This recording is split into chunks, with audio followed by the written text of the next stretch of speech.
Hi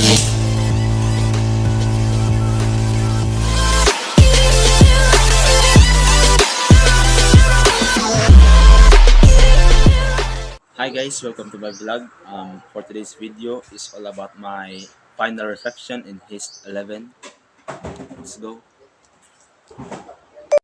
Reflection number 21.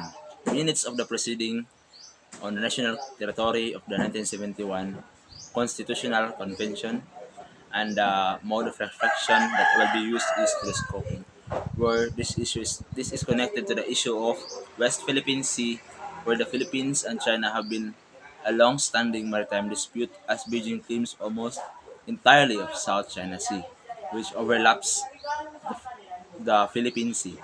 This issue affected me because I'm a Filipino citizen, seeing our Filipino fishermen harming by the Chinese Coast Guard. It discussed about the national territory of the Philippines, with all island and waters embraced therein belonging to the West Philippine Sea, to the sovereignty of jurisdiction Philippines. Reflection number 22. The role of Islam in the history of Filipino people. Mode of reflection is mirroring. It discussed about the role of Islam in the Filipino people, where Sulu participate in international trade. Sulu had started to become a clearing house for products which its intrepid sailors brought from the more outlying island. And also the Spaniards cannot penetrate the Mindanao because the power of Islam. It reflects myself that I have also a role in my community and to my family. I feel glad knowing Islam has a great impact to Filipino people. Section number 23. History of Terrorism in the Philippines, Mode of Reflection, Telescoping, where in this document was connected to the issue of the Battle of Marawi on the island of Mindanao. It started when the Philippine Army tried to capture Islon Hapilon, and then the Maote group joined forces with the militant group, making the battle even longer and deadlier. It affected so much that caused some of innocent people had died on the war, and the Marawi city became a battlefield that brought chaos to our fellow Muslims. It discussed about the history of terrorism in the Philippines, with CPA, or Communist Party of the Philippines, and NPA, or New People's Army is labeled as terrorist organization by the US government. Also, MNLF and MILF both advocate for the independence of the southern Mindanao, but MILF agenda is more rooted in Islam. Section number 24. Agreement on Peace between the Government of the Republic of the Philippines and the Moro Islamic Liberation Front. Mode of reflection that will be used is mirroring. It discussed the agreement on peace between the Government of the Philippines and the Moro Islamic Liberation Front, or MILF, where they discussed end to armed hostilities and pursue negotiation or peace talks towards finding or peaceful resolution to the existing problem in Mindanao. In this document, it reflects me because I agree would it would give peace in a situation that sometimes we agree on something that would end a war or fight because it is for our family or country. I feel glad because they have peace agreement that would end the war between two parties, and there will be no people. Number 25. Report of the cholera epidemic in the Philippines. Mode of reflection that will be used is telescoping. We are connected the issue of COVID-19 pandemic that changed the face of the world. COVID-19 has a million cases, million deaths, and worldwide.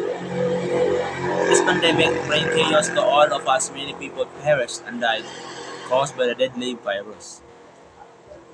Brought depression and fear to each one of us.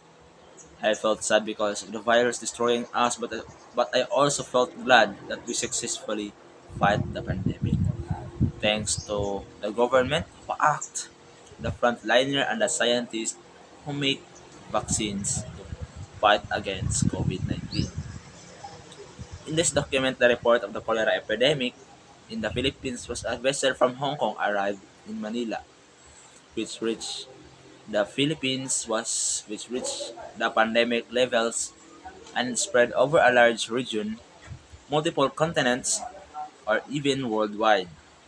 Because of cholera epidemic, 109,461 had died, and 438 of which were in Manila. Reflection number 26.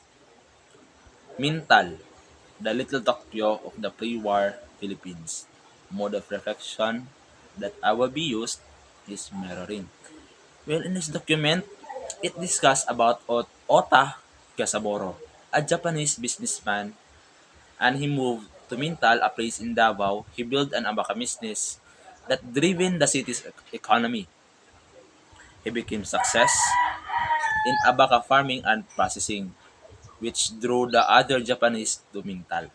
Because in Davao, the land is very rich in abaca. Were it, left, were it reflecting myself like Otak Saboro, I have planned also in my life, became successful someday, for me to pursue my dreams and help my community in terms of economy. It is absent because the mental which the little Tokyo of the Philippines is forgotten these days. The economy which I read in this document is absent in this present era.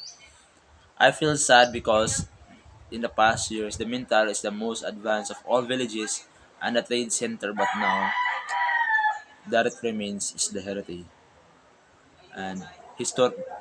But now that it remains is the history and heritage. Reflection number 27.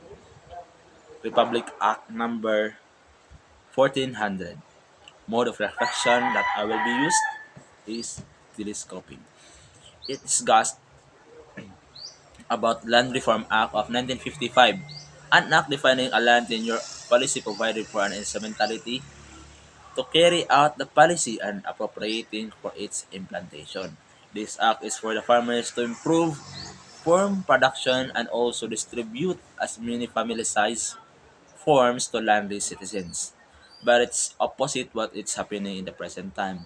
It is a total failure because I didn't fulfill its mandate to equally distribute land to the farmers, said by Maureen Hermetanio, Deputy Secretary General of the Peasant Alliance of the Philippines.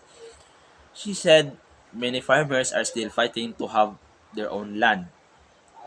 Well, it affected me because our family is a tenant and our landlord that he is planning to evict us. Reflection number 28, microscoping, and the topic is all about the 1973 Constitution of the Republic of the Philippines. In the Article 4, Bill of Rights, Section 14, that no involuntary servitude in any form shall exist as a punishment from crime whereof the party shall have been convicted. It means it is against the law. If we force someone to work, provide service from him to pay the debt, except if a person commits a crime, it will serve as a punishment. But it's still existing right now. Some of the farmers or poor people are forced to work for them to pay their debts, but still, who commit this crime are not punished. Even we have law about this involuntary servitude. Reflection number 29 in final reflection.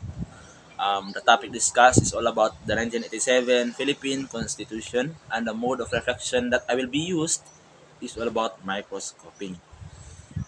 In Article 2, Section 14, the state recognizes the role of women in national building and shall ensure the fundamental equality. Before the law of women and men in this law, each woman has a role in our nation and the equal treatment. Well, until now, it still exists. Women gained right, and some of them are politicians. It means in the Philippines, there is in there is an equality in women and men.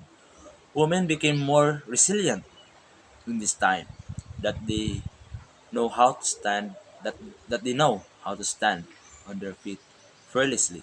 Section number 30, the last reflection and final is 11. The topic discussed is all about post-truth and history from supplemental materials from Prof. R.A. Dalagan. Mode of reflection is mirroring. When it discussed the importance of myth, post-truth, historian, cancel culture, and post-truth were all examined. History, I can see in myself that this subject is more nuanced than simply being the complete opposite of the truth. Whatever the meaning of the phrase, it is better known as omnibus term, which is a term for communication that denotes a salmongondi or group of unrelated but interrelated occurrences. Post-truth is a term used to characterize the pervasive 21st century concern for undocumentation of database over claims of public truth, research, and beliefs that explain the terms academic development refers to the phenomenon's historically distinct sources and effects. I feel depressed because middle class professionals are to blame for laying the foundation for the recent take-ups of the past truth age. And even center left politicians who have all been adversely affected by it recently.